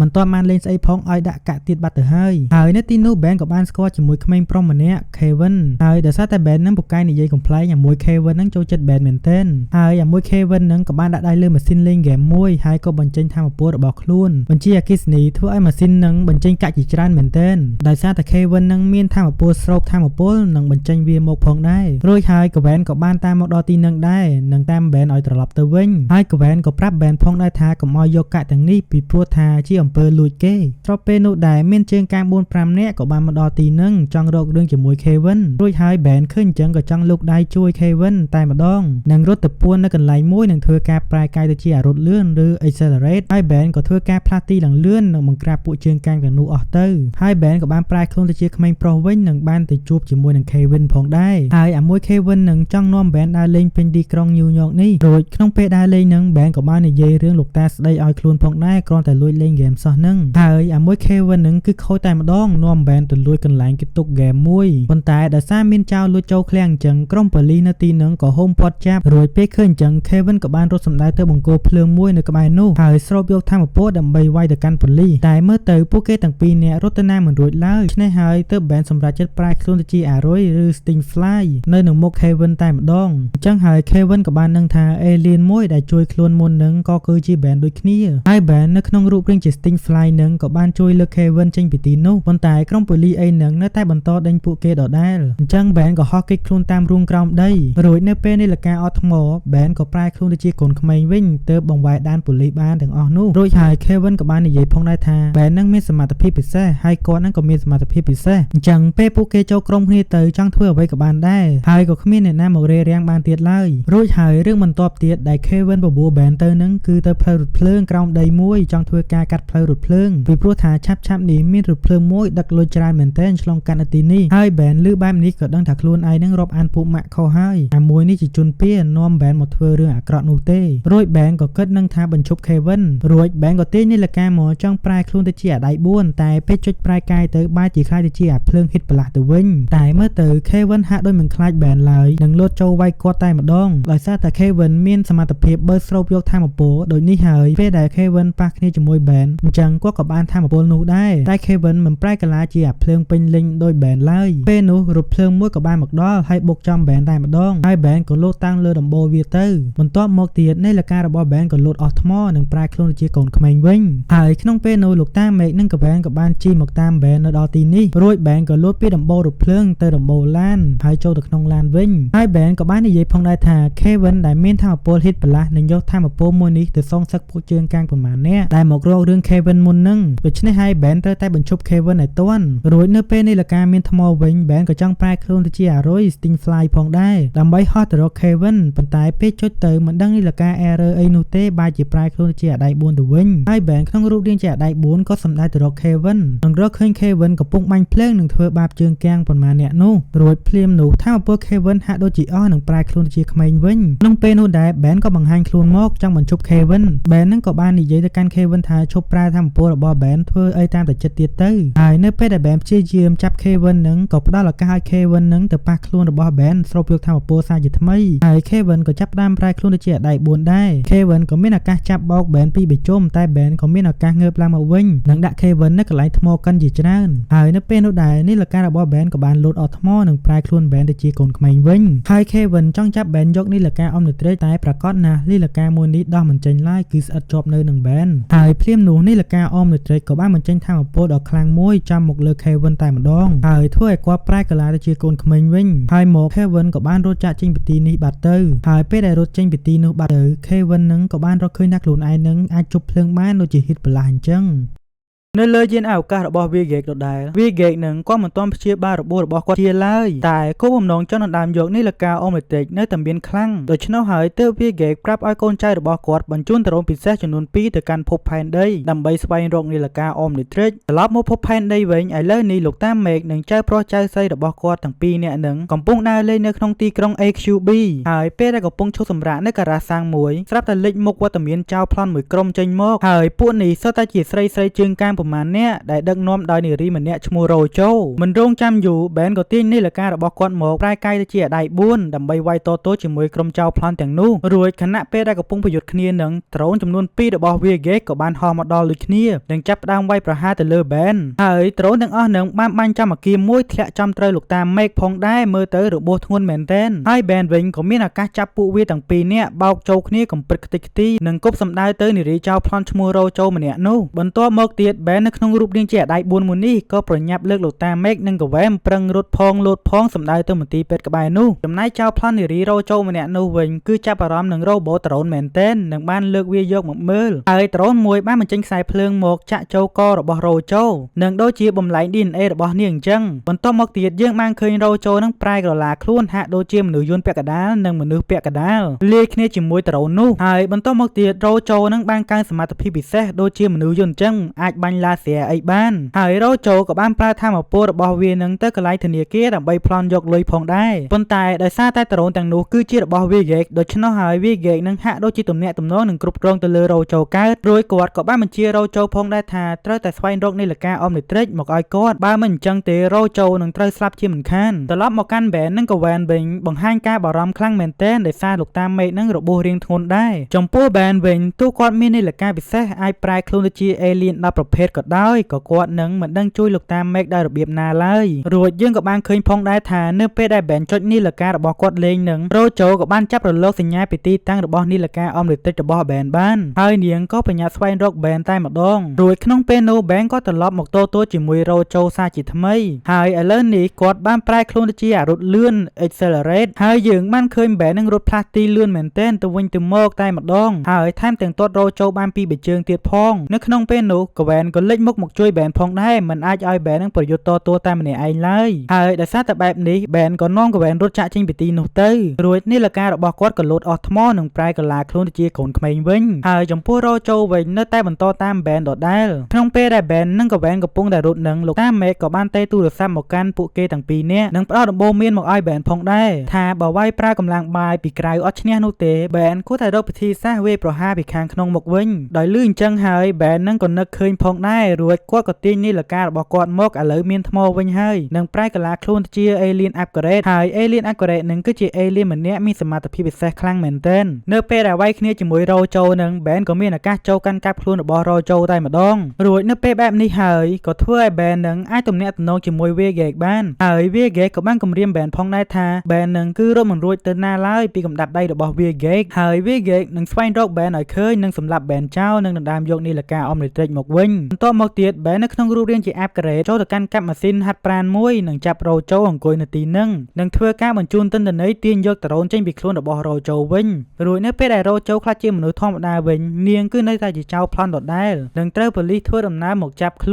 នចំណែក Viegate វិញប្រកាសណាស់គឺខ្លាំងមែនទែនពោពេញដោយគំនុំគង្គួនទៅលើបែនកាន់តែខ្លាំងជាងមុនចាប់ផ្ដើមក្នុងភាគនេះមកលោកតាមេឃនិងចៅប្រុសចៅស្រីរបស់គាត់ទាំងពីរនាក់នឹងកំពុងធ្វើដំណើរដើរលេងនៅក្នុងទីក្រុង Los Angeles ហើយពេលកំពុងធ្វើដំណើរនឹងពួកគេក៏បានរកឃើញថានៅក្នុងទីក្រុងមួយនេះគឺមានកន្លែងកំសាន្តប៉ាហ៊ីមួយលោកតាមេឃក៏ចង់នាំចៅប្រុសចៅស្រីរបស់គាត់ទៅមើលរួចចំពោះបែនវិញគឺមិនចង់ទៅនោះទេតែដោយសារតែត្រូវលោកតាមេឃនិងកវ៉ែនជំរុញហើយបែនក៏ព្រមទៅជាមួយនៅក្នុងកម្មវិធីនឹងគឺមានអ្នកសម្ដែងច្រើនមែនទែនមានអ្នកលេងសៀកអីពេញតែនឹងអ្នកខ្លះទៀតអាចមានកម្លាំងយក្សអាចកាត់ដែកអីយ៉ាងងាយស្រួលហើយអ្នកខ្លះទៀតមានសក់ពិសេសអាចបញ្ជាគ្រប់គ្រងវាឲ្យទៅចាប់អ្វីក៏បានដែររីឯអាម្នាក់ទៀតនឹងមានទឹកមាត់ដូចជាអាស៊ីតអញ្ចឹងស្ដោះទៅលើអ្វីគឺរលាយនឹងហើយនៅក្នុងកម្មវិធីពិសេសវិញគឺមានបរិសុទ្ធធ្លុកឬជាខ្លោនម្នាក់ហើយអាមួយខ្លោននឹងឈ្មោះ Zombozo គឺពូកែអួតមែនទែនថាអ្នកដែលចូលរួមកម្មវិធីកោទាំងអស់សុទ្ធតែសើចសប្បាយមែនទែនសើចឡើងចង់ដាច់ខ្យល់ងាប់រួចនៅពេលដែលលោកតាមេឃនិងកវ៉ែនកំពុងអង្គុយមើលកម្មវិធីកំ pl ែងនឹងចំពោះបែនវិញគឺអត់ស្រួលក្នុងចិត្តឡើយដោយសារតែបែននឹងខ្លាចពួកធ្លុកឬពួកកំ pl ែងអីនឹង ងដូច្នេះហើយបែនក៏រកលេសថាទៅបន្ទប់ទឹកបន្តិចហើយក៏ដើរចាក់ចេញពីទីនោះបាត់ទៅ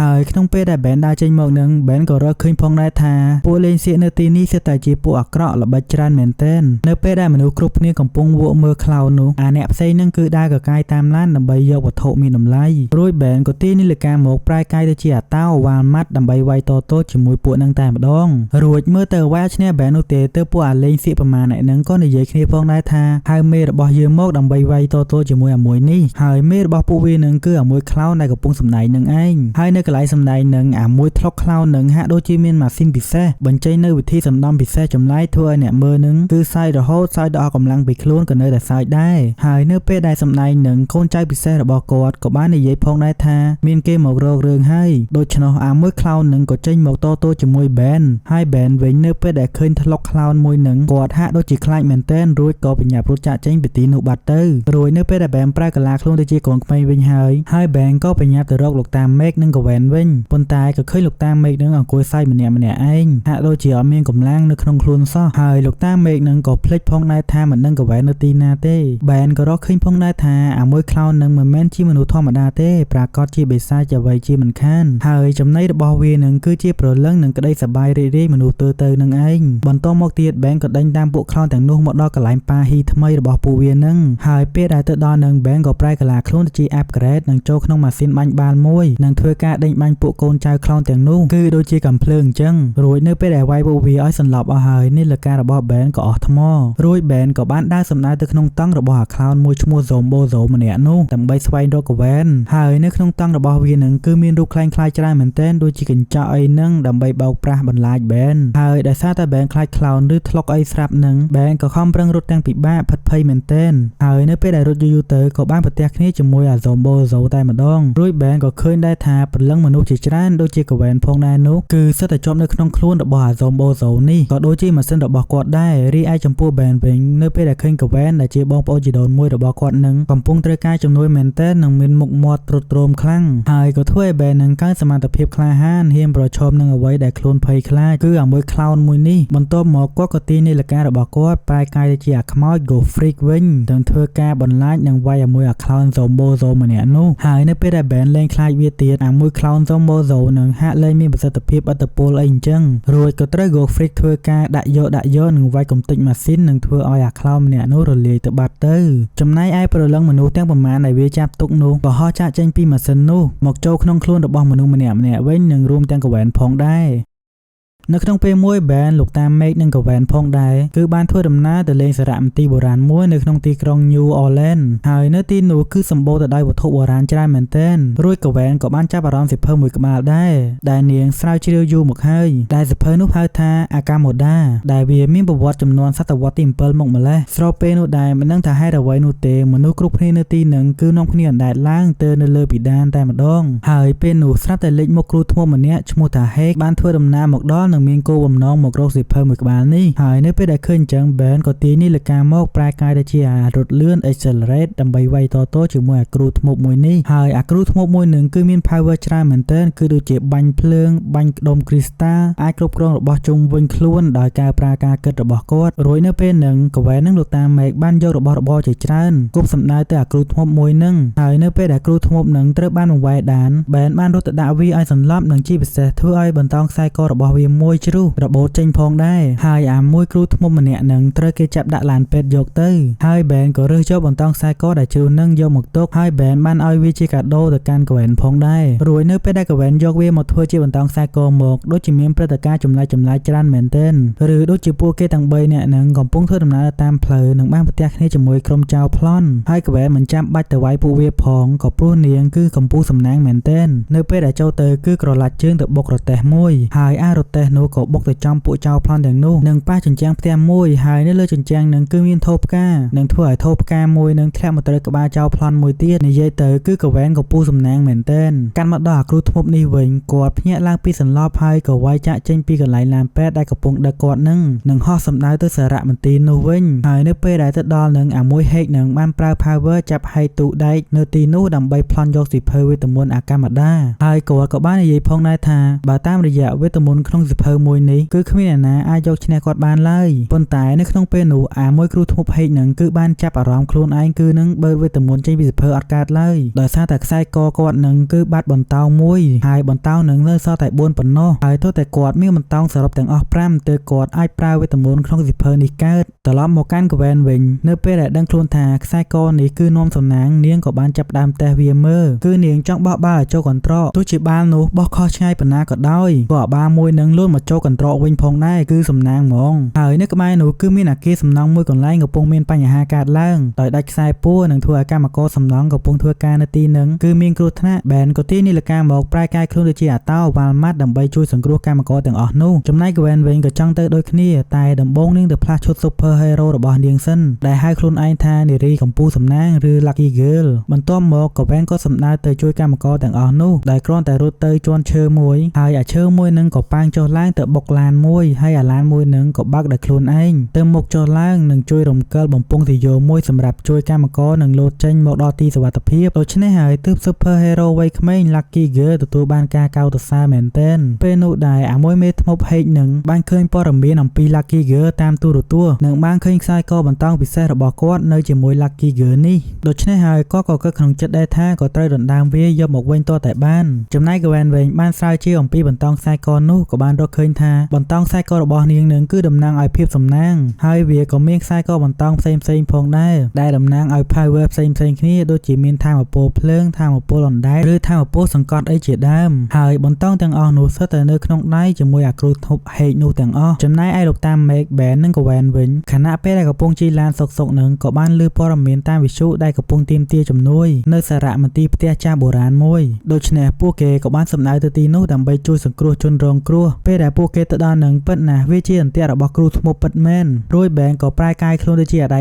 4ហើយកវែនក៏បានប្រើថាមពលសំណាងរបស់នាងនឹងជួយសង្គ្រោះក្រុមប្រជាពលរដ្ឋនៅទីនេះហើយអាមួយគ្រូធ្មប់ហេកនឹងក៏បានបិទទ្វារត្រៀមតទល់ជាមួយបែននិងកវែនលោកតាមេកផងដែរចំពោះកវែនវិញនៅពេលដែលដឹងខ្លួនគេកំពុងដេញចាប់នាងក៏ខំប្រឹងរត់តាមផ្លូវសម្ងាត់មួយហើយនៅពេលដែលរត់យូរទៅនាងក៏បានឆ្លងមកផ្នែកខាងក្រោយមួយទៀតនៅទីនោះសិតតែជាភ្នោខ្មោចហើយអាមួយគ្រូធ្មប់ហេកនឹងក៏បានតាំងកវែនមកដល់ទីនេះដូចគ្នានឹងប្រើ power របស់គាត់នឹងគ្រប់គ្រងដើមឈើនិងចាប់ចងកវែនជាប់និងបានដណ្ដើមបន្តោងខ្សែកសំណាងនោះមកក្នុងដៃវិញហើយនៅពេលដែលបន្តោងគ្រប់វិញហើយពេលនេះអាមួយគ្រូធ្មប់នេះអាចមានសមត្ថភាពបើកស្រោកយកវេទមន្តចេញពីសភើអាកម្មដានោះបានហើយរួចដោយសារតែចង់ដឹងថាថាមពលខ្លួនឯងខ្លាំងប៉ុណ្ណានឹងអាមួយគ្រូធ្មប់ហេកនឹងហើយរន្ទះមកបាញ់កំទេចទីក្រុងមួយនេះចោលនៅក្នុងពេលនោះដែរបែននៅក្នុងរូបរាងជាអាដៃ4មកវាយតទល់ជាមួយអាគ្រូធ្មប់ម្នាក់នេះហើយចំពោះអាគ្រូធ្មប់ម្នាក់នេះមិនខ្លាចបែននោះទេនឹងប្រើរូបសំណាក់នៅទីនេះធ្វើឲ្យមានជីវិតដើម្បីវាយតទល់ជាមួយបែនហើយបែនក្នុងរូបរាងអាដៃ4មួយនេះខំប្រឹងវាយតទល់ជាមួយរូបសំណាក់ទាំងអស់នោះហើយបែនក៏រកឃើញរូបសំណាក់មួយមានដាវនៅក្នុងដៃ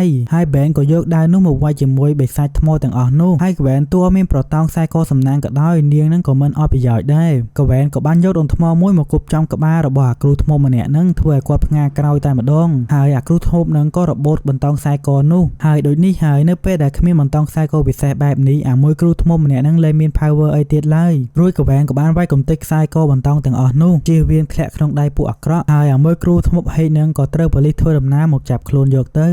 ជំរាបសួរអ្នកទាំងអស់គ្នាខ្ញុំបាទសាស្វាគមន៍មកកាន់វីដេអូសម្រាប់សាច់រឿង Ben 10 របស់យើងបន្តទៀតហើយមុននឹងចាប់ផ្ដើមសាច់រឿងអ្នកទាំងអស់គ្នាកុំភ្លេចចុច like និង subscribe ផងតោះយើងចាប់ផ្ដើមសាច់រឿងក្នុងភាគនេះចាប់ផ្ដើមឡើងមកគឺយើងបានឃើញ Ben ហើយនិងកវែននឹងកំពុងនៅសួនទឹកកំសាន្តមួយកន្លែងហើយពួកគេនឹងពិតជារំភើបខ្លាំងមែនទែនដែលពីរអ្នកនឹងចង់ទៅចូលលេងអំពង់ទយោទឹកហូរមកនឹងគឺលយខ្លាំងហើយពេលដែលពួកគេរកចូលទៅលេងនឹងអ្នកមើលការខុសត្រូវនៅទីនឹងអនុញ្ញាតឲ្យតែកវែនចូលប៉ុណ្ណោះមិនឲ្យ Ben ចូលនោះទេដោយសារតែ Ben នឹងកម្ពស់រៀងទាបពេកដូច្នេះហើយទើប Ben របស់យើងនឹងចង់បែកគំនិតប្រែកាយទៅជា alien ចូលទៅលេងសួនទឹកមួយនេះតែមិនដឹងជាកើតស្អីនោះទេនាឡិការបស់ Ben ដូចជាគាំងចុចទៅនោះឡើយនឹងធ្វើឲ្យ Ben នឹងតឹងចិត្តមែនទែននឹងមួម៉ៅអីផងហើយ Ben នឹងក៏បោកនាឡិកាអមមេទ្រិកមួយទំហឹងទៅនឹងសសរក្បែរនោះហើយភ្លាមនោះ Ben បានប្រែខ្លួនទៅជាអាកង្កែបតូចការ៉េម៉េធើទៅវិញហើយ Ben ក្នុងរូបរាងជាអាកង្កែបការ៉េម៉េធើតូចនេះមិនទាន់បានចូលលេងទឹកសប្បាយអីផងហើយនៅទីនោះនឹង Ben របស់យើងនឹងបានប្រទះគ្នាជាមួយបរិសម្នាក់ឈ្មោះថា Havel ហើយអាមួយ Havel នឹងហាក់ដូចជារៀងរោគចិត្តមិនទេគឺអាមួយនឹងវាជឿទៅលើរឿង alien ចុះមកពីក្រៅភពមែនទែនរួចនៅពេលដែល វាឃើញសត្វកង្កែបចេះនិយាយចេះលេងទឹកអីហ្នឹងទើបអាមួយហាវហ្នឹងចាប់អារម្មណ៍មែនទែនដោយវាហ្នឹងបានគិតថាបែនហ្នឹងជាមនុស្សអេលៀនចុះមកពីក្រៅភពមកផែនដីនេះអញ្ចឹងហើយទើបវាដេញចាប់បែនយកទៅផ្ទះចំពោះកវែនវិញនៅពេលដែលឃើញអាមួយរោគចិត្តនេះចាប់បែនទៅអញ្ចឹងនាងនឹងលោកតាមេឃនឹងខំប្រឹងដេញតាមសង្គ្រោះបែនតាមពីក្រោយហើយបន្ទាប់មកទៀតនឹងយើងបានឃើញអាមួយហាវែលនឹងចាប់បែនយកទៅផ្ទះរបស់វាហើយនៅផ្ទះរបស់វានឹងមានប្រព័ន្ធបច្ចេកវិទ្យាទំនើបសុវត្ថិភាពមែនទែនចំណែកឯបែនវិញដោយសារនីលការរបស់គាត់នឹងរៀងអែរ៉ឺរកដងនៅពេលដែលបែនប្រែកាយទៅជាអេលៀនអីហ្នឹងប្រហែលនាទីក្រោយមកនីលការរបស់គាត់នឹងអស់ថ្មហើយបែននឹងក៏ត្រឡប់ខ្លះជាមនុស្សវិញដែរតែឥឡូវហ្នឹងនីលការមិននឹងកើតស្អីនោះទេបែននៅតែជាកង្កែបក្រេមេធើរយៈពេលយូរមិនព្រមប្រែកាឡាខ្លះជាមនុស្សវិញសោះបន្ទាប់មកទៀតនឹងអាមួយហាវែលនឹងទំនាក់ទំនងទៅអង្គការកន្លែងសម្ងាត់មួយដែលទីតាំងរបស់វានឹងជាកន្លែងវិមានបុរាណហើយនៅអង្គការនឹងសុទ្ធតែស្លៀកឈុតសម្លៀកបំពាក់ជាអ្នកចម្បាំងចំនួនមុននិយាយទៅពួកអាសមាជិកទាំងអស់នេះទាំងខ្លួនទាំងមុខរបស់វាគឺមានមួយឈុតរបស់ VM តែម្ដងហើយជាពិសេសនឹងកន្លែងអង្គការសម្ងាត់មួយនឹងគឺចាប់អារម្មណ៍ខ្លាំងទៅលើពួកប្រភេទអេលៀនរួចនៅពេលដែលលឺអាមួយហាវែលនឹងទំនាក់ទំនងទៅហើយបាននិយាយថាចាប់បានអេលៀនដូចជាសត្វកង្កែបអីមួយនឹងទើបអាមួយមេគេនៅកន្លែងអង្គការសម្ងាត់នេះហៅថា Forever Night នឹងគឺបានបញ្ជូនកូនចៅឲ្យទៅជួបអាមួយហាវែលនឹងអេលៀនកង្កែបដែលជាបែនរបស់យើងនឹងឯងរួចនៅពេលដែលសមាជិកនៃក្រុមចម្លែកនឹងទៅដល់ពួកវានឹងក៏បានចាប់តាំងបែននិងហាវែលយកទៅទីឯលោកតាមេកហើយនឹងកវែនរបស់យើងក៏ដេញតាមមកតាន់ដូចគ្នាហើយមិនត្រឹមតែប៉ុណ្ណោះនឹងលោកតាមេកហាក់ដូចជាស្គាល់ក្រុមនេះច្បាស់អញ្ចឹងដោយគាត់នឹងបាននិយាយប្រាប់កវែនផងថាពួកអង្គការសម្ងាត់មួយនេះមានប្រវត្តិយូរមកហើយដែលជាពិសេសពួកវានឹងមានទ្រព្យសម្បត្តិ technology ពិសេសយ៉ាងច្រើនហើយគោលបំណងដ៏ធំរបស់អង្គការសម្ងាត់មួយនេះនឹងគឺជាការស្វែងរកពួកអេលៀនប្រម៉ែប្រមូលបច្ចេកវិទ្យាចម្លែកនឹងឯងចំណែកមួយហាវែននោះនៅពេលដែលនាំបែនទៅជួបអង្គការសម្ងាត់នឹងគាត់នឹងហាក់ដូចជារំភើបក្នុងចិត្តសម័យថាខ្លួនឯងនឹងក្លាយជាបុគ្គលល្បីល្បាញមានលុយច្រើនអ្នកចូលចិត្តច្រើនដោយសារតែខ្លួនឯងនឹងគឺចាប់បានអេលៀនចំណែកអាមួយស្រោមមុខមាសដែលជាមេគេនៅទីនេះវានឹងក៏បានតបទៅអាមួយហាវែននឹងវិញផងដែរថាអង្គការរបស់ពួកយើងនឹងគឺធ្វើការដោយសម្ងាត់មិនត្រូវការមុខមាត់ល្បីល្បាញអីនោះទេរួចមិនត្រឹមតែប៉ុណ្ណោះអាមួយស្រោមមុខមាសនឹងក៏បានបញ្ជូនកូនចៅរបស់វាដែលជាអ្នកវិទ្យាសាស្ត្រនៅទីនេះឲ្យចាប់ខ្លួនសត្វកង្កែបអេលៀនមួយនេះយកទៅពិសោធន៍ទៅកាត់ខ្លួនប្រាណចេញរួចនៅពេលដែលឮបែបនេះអាមួយហាវែលនឹងគឺភ្ញាក់ផ្អើលមែនទែនរីឯបែនវិញគឺប្រកាសណាស់គឺតក់ស្លុតយ៉ាងខ្លាំងក្នុងពេលនោះដែរលោកតាមេកនិងកវែនរបស់យើងកំពុងលួចចូលមកហើយក៏ត្រូវតទោជាមួយទាហានឈុតក្រោះចំនួនបុរាណទាំងអស់នេះចំណែកឯបែនរបស់យើងនៅក្នុងរូបរាងជាអាកង្កែបអេលៀនក្រេមេធើគឺត្រូវអ្នកវិទ្យាសាស្ត្រនៅទីនេះនឹងត្រៀមយកទៅកាត់ដៃកាត់ជើងដើម្បីយកគ្រឿងក្នុងរបស់បែននឹងយកទៅពិសោធន៍ប៉ុន្តែភ្លាមនោះអាមួយហាវែលនឹងក៏លួចចូលមកដើម្បីជួយបែនតែម្ដងព្រោះថាគាត់នឹងគឺចាប់អារម្មណ៍ខ្លាំងទៅលើពួកអេលៀននឹងពិតមែនប៉ុន្តែគាត់មិនចង់ឲ្យគេយកបែនទៅសម្លាប់ចោលបែបនេះឡើយរួចនៅពេលដែលបែនរបស់យើងនឹងកំពុងព្យាយាមរត់ចាកចេញពីទីនេះក៏បានប្រទះគ្នាជាមួយលោកតាមេកនិងកវែនតែម្ដងហើយនៅពេលដែលពួកគេព្យាយាមរត់ពីកន្លែងមួយទៅកន្លែងមួយនឹងពួកគេនឹងក៏បានចូលទៅបន្ទប់សម្ងាត់ពិសេសមួយហើយនៅក្នុងបន្ទប់នឹងសិតតែបច្ចេកវិទ្យាទំនើបនិងបំណាច់បែកបាក់របស់ពួកអេលៀនដែលអង្គការសម្ងាត់មួយនេះនឹងបានប្រមូលមកទាំងអស់រួចបែនក៏បានចាប់អារម្មណ៍ទៅលើឧបករណ៍អេលៀនមួយដែលគាត់នឹងអាចកែច្នៃបង្កើតទៅជាគ្រាប់បែកកើតនិយាយទៅដោយសាររូបរាងកង្កែបក្រេមេធើនេះបែននឹងមិនអាចមានកម្លាំងទៅវាយគេកើតឡើយប៉ុន្តែសមត្ថភាពគូក្បាលវិញគឺកើនឡើងមែនទែនដោយសារតែអេលៀនសត្វកង្កែបអស់នឹងគឺមានភាពឆ្លាតវៃយកតែមែនទែននៅក្នុងពេលនោះដែរអាមួយស្រោមមុខមាសដែលជាមេគេរបស់អង្គការ Forever Night នេះនិងកូនចៅរបស់គាត់នឹងក៏បានដេញតាមគ្នារបស់បែនតាមចាប់មកដល់នៅទីនេះរួចនៅពេលដែលឃើញកន្លែងនឹងចិត្តផ្ទុះអញ្ចឹងគាត់ក៏បានចាកចេញទៅរីឯបែនវិញនៅក្នុងរូបរាងជាអាកង្កែបក្រេមេធើនឹងវិញអានីលការរបស់គាត់នឹងគឺធ្វើទុកទៀតហើយទុកនឹងក៏ប្រែកាឡាទៅជាមនុស្សធម្មតាវិញមានប៉ុណ្ណាណីហើយដៃរបស់គាត់នឹងក៏បានជាប់នៅក្នុងម៉ាស៊ីនដែលកំពុងចិត្តផ្ទុះនេះចំណែកអាមួយហាវែលវិញក៏បានទៅជួយទាញដៃរបស់បែនឲ្យចេញផងដែរនិងព្យាយាមរត់ចាកចេញទៅខាងក្រៅមកជួបជុំជាមួយនឹងលោកតាមេកនិងកវែនហើយបន្តិចក្រោយមកនឹងវិមានបុរាណក៏ផ្ទុះខ្ទេចខ្ទីបាត់ទៅចំណែកពួកអង្គការ Forever Night នោះវិញប្រកាសណាស់ពួកវាមិនទាន់ទៅណានោះទេហើយអាមួយមេគេនឹងគឺចាប់អារម្មណ៍ទៅលើលោកតាមេកកវែននិងបែនមែនទែនហើយអាមួយស្រោមមុខមីនឹងបានប្រាប់កូនចៅរបស់ពួកវាថាឲ្យស៊ើបអង្កេតរឿងរ៉ាវគ្រប់យ៉ាងទាក់ទងនឹង3នាក់នេះកាន់មកដល់មួយអេលៀនកំណាចឈ្មោះថាវាហ្គេកវិញគាត់នឹងគឺបានព្យាបាលរបួសហើយវាហ្គេកនឹងក៏បាននិយាយតែកំហឹងផងដែរថានៅពេលនេះគាត់នឹងចុះទៅផែនដីនិងដណ្ដើមយកនីលការអមមេត្រិកដោយផ្ទាល់តែម្ដងចំណែកបែនវិញដោយសារនីលការអមមេត្រិកនៅជាប់នឹងដៃបែបនេះគាត់នឹងហាក់ដូចជាបានស្រមើស្រមៃជួបគ្នាជាមួយមួយអេលៀនវាហ្គេកនេះហើយមិនត្រឹមតែប៉ុណ្ណោះមួយអេលៀនកំណាចវាហ្គេកនឹងបានធ្វើការគំរាមបែននៅក្នុងសបិនផងដែរថានឹងស្វែងរកបែនឲ្យឃើញនឹងឯងរីឯលោកតាមេកវិញនៅពេលដែលឮបែននិយាយពាក្យទាំងអស់នេះហើយគាត់នឹងក៏បានបង្ហាញការបារម្ភខ្លាំងមែនទែនហើយមិនត្រឹមតែប៉ុណ្ណោះលោកតាមេកក៏បាននិយាយដែរថាពួកគេនឹងទៅធ្វើដំណើរទៅភ្នំរ៉ូស្មោឲ្យលឿនរួចលោកតាមេកនឹងក៏បានបើកឡានទៅទាំងយប់រីឯមួយអេលៀនវាហ្គេកវិញគឺបានអង្គុយមើលវីដេអូព័ត៌មានតាក់ទងនឹងបែននឹងឯងដោយសារតែបែននឹងបានប្រែកាយទៅជាអេលៀនធ្វើជា Super Hero ជួយសង្គ្រោះជនស្លូតត្រង់និងវាយជាមួយពួកអាក្រក់ជាដើមហើយនៅពេលដែលឃើញអញ្ចឹងវាហ្គេកក៏បាននិយាយផងដែរថាគាត់នឹងមិនបាច់ស្វែងរកបែននៅណាឆ្ងាយឡើយដោយសារតែគាត់នឹងគឺមានវិធីសាស្ត្រក្នុងការបញ្ឆោតឲ្យបែនធ្វើដំណើរមកដៃខ្លួនឯងដូចនេះហើយទើបវាហ្គេកបញ្ជូនកូនចៅរ៉ូបូតរបស់គាត់ច្រើនមែនទែ ទែនធ្វើដំណើរចូលទៅក្នុងទីក្រុង Rapid City និងបង្កភាពវឹកវរនឹងឯងហើយដូចជាការគិតពិតមែននៅពេលដែល Ben ឃើញនៅក្នុងទីក្រុងមានភាពវឹកវរបែបនេះ Ben នឹងក៏បានទីនីលការរបស់គាត់ប្រែកាយទៅជាអាភ្លើង hit ប្រឡាស់រួចនៅពេលដែលឃើញ Ben ធ្វើដំណើរមកដល់នឹងពួក alien ទាំងនេះក៏ឈប់បង្កភាពវឹកវរនិងនាំគ្នាព្រួតវាយប្រហារទៅលើ Ben នឹងឯងហាក់ដូចជារងចាំ Ben យូរណាស់មកហើយអញ្ចឹង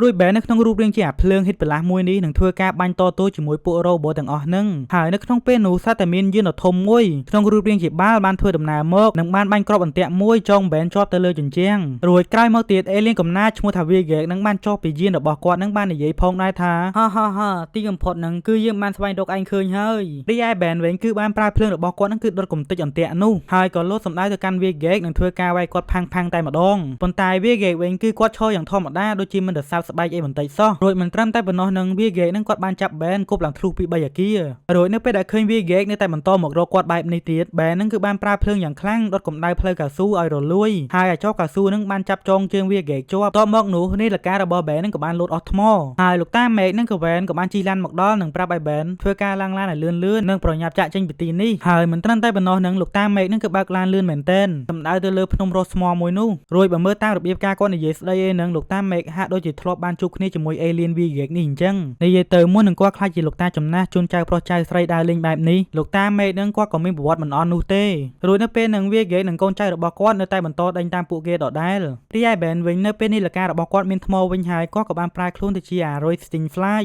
រួចយើងក៏បានឃើញផងដែរថា Ben នៅក្នុងរូបរាងជា Aroy ហោះទៅបាញ់គ្នាជាមួយ Vigek ហើយ Vigek និងកូនចៅរបស់គាត់នឹងបានបាញ់ laser ចំណែក Ben វិញបាញ់ទឹកមាត់ហើយបើតាមមើលទៅនោះ Ben នឹងគឺគ្មានគីឡូតូចជាមួយ Vigek ឡើយហើយ Vigek នឹងក៏បានលោតទៅចាប់ Ben ជាប់រួចនៅពេលដែលគាត់យកចង្អុលដៃចុចទៅលើនាឡិកា Omnitrix នោះ Ben នឹងគឺប្រែកាឡាទៅជាកូនក្មេងវិញរួច Vigek នឹងគាត់រៀងអស់សំណាយបន្តិចរៀងហួចចិត្តបន្តិចហើយក៏រៀងខឹងបន្តិចដែរមិននឹកស្មានថាកម្ពុជាអាវុធដ៏អស្ចារ្យជាងគេប្រចាំចក្រវាឡបែរជានៅក្នុងដៃរបស់កូនក្មេងម្នាក់នេះរួចនៅពេលដែល Vigek ព្យាយាមខ្វេះនាឡិកាចេញពីដៃរបស់ Ben នាឡិកាមួយនោះស្រាប់តែប្រតិកម្មផ្ទុះខ្លាំងមែនទែននៅមកប៉ាង Vigek ទៅបុកជញ្ជាំងឡើងខ្ទេចទីពោលដោយសារនាឡិកា Omnitrix និង DNA របស់ Ben នឹងគឺបានផ្សារភ្ជាប់គ្នាទៅហើយមិនអាចដោះចេញដោយងាយៗឡើយអញ្ចឹងហើយទើប Vigek បានចាប់ Ben ឡើងទៅលើយានរបស់គាត់ដើម្បីរកវិធីផ្សេងដោះនាឡិកា Omnitrix នេះចេញរួចយើងក៏បានឮ Vigek និយាយផងដែរថានៅពេលដែលខ្លួនមាននាឡិកា Omnitrix ដែលជាកម្ពុជាអាវុធនៅក្នុងដៃហើយគាត់នឹងខ្លាចជាមេដឹកនាំពួក alien ជាច្រើនសាសនេះជាមួយពួក alien ជាច្រើនរបស់គាត់នឹងហើយចក្រវាឡទាំងមូលនឹងធ្លាក់ចូលមកក្នុងដៃគាត់ជាមិនខានប៉ុន្តែនៅពេលនេះ Ben នឹងគឺជាឧបសគ្គមែនទែនមករារាំងក្តីសម័យមួយនេះរួចគឺយើងបានឃើញ Vigek នឹងចាប់ Ben ដាក់ក្នុងម៉ាស៊ីនរបស់គាត់មួយដែលមាន technology ពិសេសព្យាយាមដោះនាឡិកា Omnitrix មួយនេះចេញពីដៃរបស់ Ben ចំណែកលោកតា Meg វិញបានជិះឡានរបស់គាត់ទៅលើភ្នំរស់ស្មដោយនៅទីនោះនឹងគឺមានរោងក្រមដីសម្ងាត់មួយដែលនៅទីនេះមានបច្ចេកវិទ្យាទំនើបនិងអាវុធលយជាច្រើនចំពោះ Gwen វិញគឺភ្ញាក់ផ្អើលខ្លាំងមែនទែនមិននឹកស្មានថាលោកតារបស់ខ្លួនចំណាស់ម្នាក់នេះការពិតទៅគឺជាអតីតភ្នាក់ងារពិសេសអីមួយនឹងឯងហើយមិនត្រឹមតែប៉ុណ្ណោះលោកតា Meg ក៏បានធ្លាប់តទោជាមួយ alien Vigek នឹងដែររួចនៅពេលដែលរកឃើញកំភ្លើងពិសេសហើយតា Meg ហើយនឹង Gwen ក៏បានជិះឡានរបស់គាត់នឹងធ្វើការបុកទម្លុះចូលយានរបស់ Vigek តែម្ដងរួចនៅពេលដែលឃើញលោកតា Meg មកអញ្ចឹងប្រតិកម្មរបស់ Vigek ក៏បានបង្ហាញផងដែរថាពួកគេទាំងពីរនាក់នឹងពិតជាបានធ្លាប់ប៉ះគ្នាពិតមែនហើយលោកតា Meg ក៏បានបាញ់កំភ្លើងរបស់គាត់បំផាំង Vigek ចេញរួចក៏ព្យាយាមទៅសង្គ្រោះ Ben ហើយមិនដឹងម៉ាស៊ីនរបស់ Vigek ធ្វើស្អីខ្លះទៅលើនាឡិការបស់ Ben នោះទេតែធ្វើឲ្យ Ben នឹងប្រែកាឡាទៅជា alien ទាំង10ម្ដងនេះម្ដងនោះម្ដងចេះម្ដងចុះរួចនៅពេលប្រែកាយទៅជាអាដៃ4 Ben ក៏បានវាយកំទេចម៉ាស៊ីនមួយនេះចោលដើម្បីចេញមកហើយ Ben ក៏មានឱកាសលោតបុក Vigek បំផាំងចុះមកខាងក្រោមនិងធ្វើការវាយគ្នាដោយ Ben របស់យើងនឹងប្រែកាឡាច្រើនមែនទែនម្ដងចេះម្ដងចុះរួចចុងក្រោយក៏បានប្រែខ្លួនជារត់លឿន Accelerate រួចនៅពេលដែលរត់ទៅបុក Vigek នឹងពួកគេក៏បានវាយគ្នាទៅវិញទៅមកប៉ុន្តែទោះបីជា Ben ប្រែកាឡាជា alien ស្អីក៏ដោយក៏វាយ Vigek នឹងធ្វើអី Vigek ក៏ចេញឡើយរួចយើងក៏បានឃើញលោកតា Meg កំពុងដាក់គ្រាប់បាយរាប់ថយក្រោយនៅលើយានរបស់ Vigek ដើម្បីបំផ្ទុះចោលរួចលោកតា Meg នឹងក៏បានជិះឡានរបស់គាត់ជិះទម្លាក់មកខាងក្រោមវិញរួចនៅពេលដែលពួកគេជិះមកដល់ខាងក្រោមនឹងក៏ត្រូវបាន Vigek ចាប់ខ្លួនបានទាំងពីរនាក់ហើយ Vigek ក៏បានយកលោកតា Meg និង Gwen ធ្វើជាចំណាត់ខ្មាំងនិងគំរាម Ben ឲ្យប្រកោខ្លួនឲ្យត្រឹមត្រូវមកបានមិនចង់ឲ្យពីរនាក់នេះស្លាប់ចំណែក Ben វិញក៏បានប្រកោខ្លួនតាម Vigek ចង